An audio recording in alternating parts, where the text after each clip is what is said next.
தமிழக அரசு பெண் குழந்தைகள் மீதான பாலியல் வன்முறைகளை தடுத்து நிறுத்த கூடுதல் கவனம் செலுத்த வேண்டும் என்று ஜனநாயக மாதர் சங்கத்தின் மாநில பொதுச் செயலாளர் ராதிகா தெரிவித்தார். ராமநாதபுரத்தில் செய்தியாளர்களை சந்தித்த அவர் தொகுதி மறுவரையறையால் பெண்களுக்கு பாதிப்பு ஏற்படும் என்றும் தெரிவித்தார்.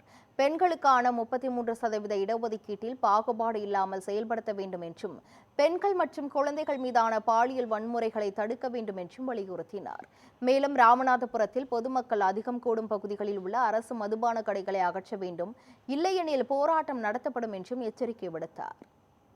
தமிழ்நாட்டில் தேசிய ஜனநாயக கூட்டணி அல்லாத மதச்சார்பற்ற சக்திகளுடைய கட்சி தலைவர்களை நாங்கள் சந்திச்சிருக்கிறோம். குறிப்பாக திராவிட முன்னேற்ற கழகத்தினுடைய நாடாளுமன்ற குழு தலைவர் மரியாதைக்குரிய கனிமொழி கருணாநிதி அவர்களை சந்தித்து எங்களுடைய கோரிக்கையை வலியுறுத்தி இருக்கிறோம்.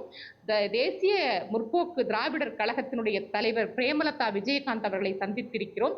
அதே போல இந்திய யூனியன் முஸ்லீம் லீக் கட்சியினுடைய பொதுச் செயலாளர்களை சந்தித்திருக்கிறோம். இடதுசாரி கட்சி தலைவர்கள் மரியாதைக்குரிய வீரபாண்டியன், அருமை தோழர் பி சண்முகம் அவர்களை சந்தித்து இந்த கோரிக்கைகள் எல்லாம் முன்வைத்திருக்கிறோம். இந்த முறை நிச்சயமாக நாடாளுமன்றம் சட்டமன்றங்களில் பெண்களுக்கான இடஒதுக்கீடு அமுல்படுத்த வேண்டும் என்று உறுதியான போராட்டத்தை நாடு முழுவதும் நடத்தி கொண்டிருக்கிறோம். நிச்சயமாக இந்த போராட்டத்தில் நாங்கள் வெற்றி பெறுவோம் என்பதை உறுதியோடு